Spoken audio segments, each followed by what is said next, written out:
All right, let's go ahead and get started. First up, we have offensive lineman Nick Malone.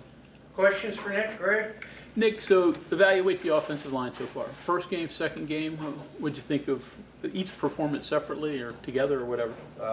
I'd say let's go first game. First game, I think obviously we had our hiccups, but I think collectively we handled what we had to do. Is just the little things that we messed up on, which didn't help us in the end. But I think we grew, especially the second game, 305 rushing yards. I think a lot more better with the communication, working on those little things like I just said. So I think the trajectory's up. In your play, what have you thought? How have you done? I think I've done well. I think I've held my own, especially the role in now. It's kind of like that primary role, so I'm taking it more seriously, doing the extra things, and kind of just it goes to show that it's doing well. What is the difference having the primary role in your mind and the likes? I think mentally it's a little different, but kind of taking it into last year is you had to stay ready no matter what, because I played left tackle, I played right tackle, whatever they needed me. So it's kind of always had that primary mindset, but now it's going to full effect that primary is a primary. How much has Matt Moore's philosophy of trying to play everybody everywhere, get everybody ready, etc. for years, how has that helped prepare you? I think it helps a lot, especially going from left to right tackle. It's mentally you have to think everything's a little bit backwards, but being able to switch sides and kind of know what everybody's doing on the offensive line is big help, especially if sometimes, like I said, that communication's not there. You're able to understand the perspective of what everybody else has to do. How many snaps you get in last year's Pitt game? Remember? Probably single digits, probably. Nothing crazy now. What do you remember from the last year's game with them? We won, and just we ran the ball well. We did what we had to do, and the outcome was good for us. Nick, what does this game mean to you? I mean, you grew up here, you saw it as a kid, you're playing it now as a college student. What does this rivalry mean to you? This is big, especially growing up in Morgantown and being in my early days verbally committed to Pitt and kind of being where I'm at now. It's a surreal moment, and I think God's timing is perfect, and I'm here where I'm supposed to be. So, Your first Pitt memory, how old were you?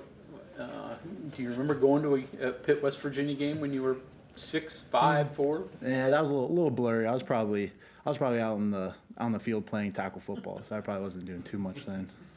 Do you remember your first backyard brawl watching them? Off the top of my head, I do not. Is there one that stands out? Last year, big one, yeah. Yep. For being a real part of it, that was the memory. Did you grow up hating Pitt? I think it's the collective of West Virginia hates Pitt, but I kind of just everybody. We don't like each other, is what you could say. Yeah. Was there trepidation? You mentioned you verbally committed to Pitt. Kind of would have been interesting if that was your journey based on where you grew up. Yeah, it's kind of. I think of it as it didn't work out. Go to Plan B, and Plan B obviously worked out better than Plan A, and I think I'm doing pretty well where I'm at. It looks a lot different both on offense and defense this year. I know it's early in the week, but what has stood out in your preparation? They like to blitz their backers, like to move around, stunt, all that kind of stuff, and kind of especially I feel like after our performance this week and kind of what we're known for, I feel like they're to load the box and kind of try to stop the run and that kind of stuff like that. I know what a knockdown block is, but like, what is a knockdown block? How do you plan it? Does it happen? Is it just overpowering somebody? I think it's a little bit of both, especially if you're one-on-one, you're trying to take them down the ground. Collectively, if you're working with your guard or your tight end and you get a good knock on somebody, you get kind of that half knockdown, but it's kind of when you're putting somebody on the ground against their own will. Kind of empowering for you, demoralizing for them? I think so, especially it kind of boosts you up a little bit because you knocked another grown man down, so it's kind of... When you're talking about them bringing pressure, what's the biggest issue then? Communication? Being on point with that? Yeah, just knowing the mic IDs and kind of the communication for everybody, because once you know the mic and you know where everybody's going, it kind of works itself out there after that. See anybody blitzes as much as they do so far this year? I think they'll be the one that blitzes the most so far out of everybody we played. How do you guys handle that? I mean, you and Quay are sort of new beside each other, so you guys prepared? Do you think you handle blitzes well? Yeah, we're prepared. It starts with Brandon. He's done a lot. He's gone a lot better from game 1 to game 2, in game 3, I think he'll be great. And it just starts from center out, and we talk, and it's like you're having normal conversations like this. You're kind of saying where you're going to, and it's just the little things. But I think we'll handle it. Talk a little bit about you and Malone as a bookend tackle, so to speak, and is there any competition between you two guys on grades, knockdowns, or anything?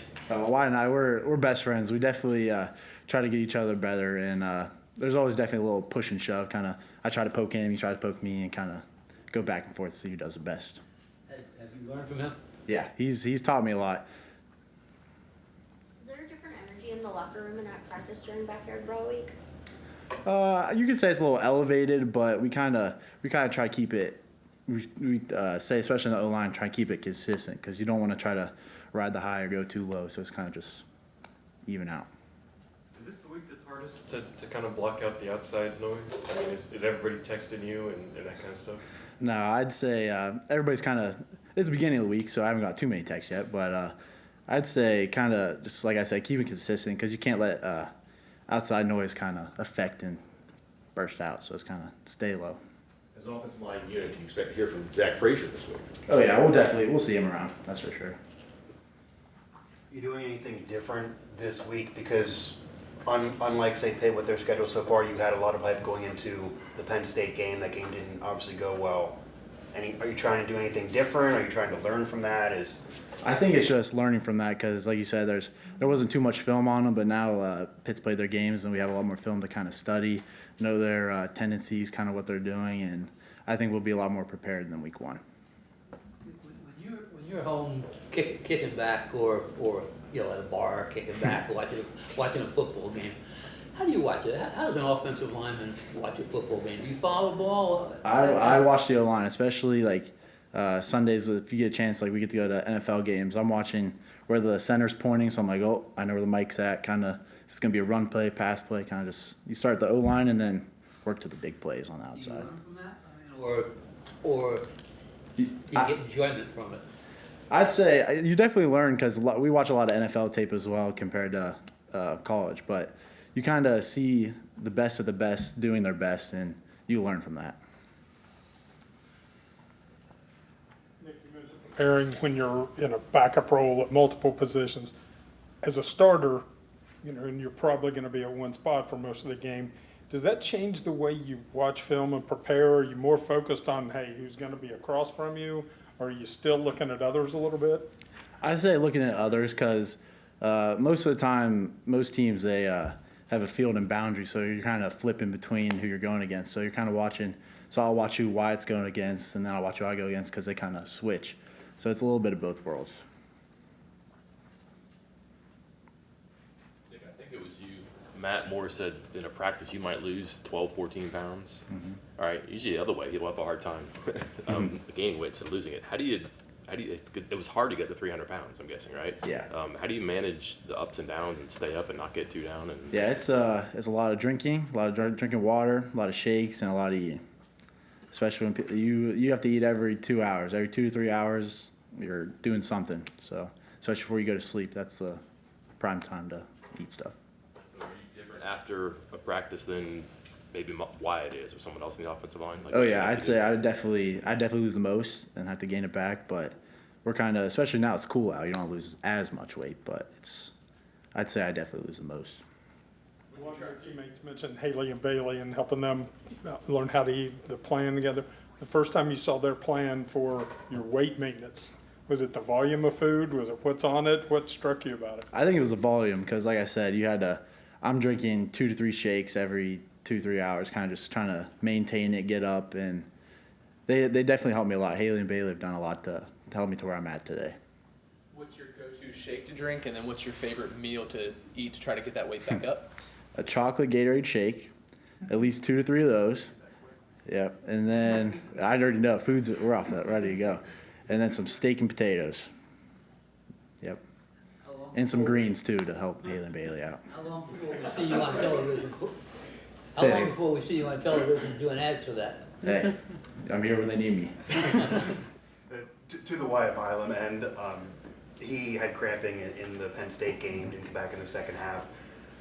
What was that experience like? How did that change things for you, and how has that maybe helped prepare you if that were to happen again? Because it's still going to be hot, even if it's not that hot. Yeah, him going down wasn't ideal for us, but Johnny stepped up. He just had one bad play out of all he did, but I think the two deeps and everything, I don't think there's not a huge drop off. So I think they can step in, and if Coach Moore asked me, I could play left if I really had to, but I think we have people capable of stepping up if anything happens to anyone.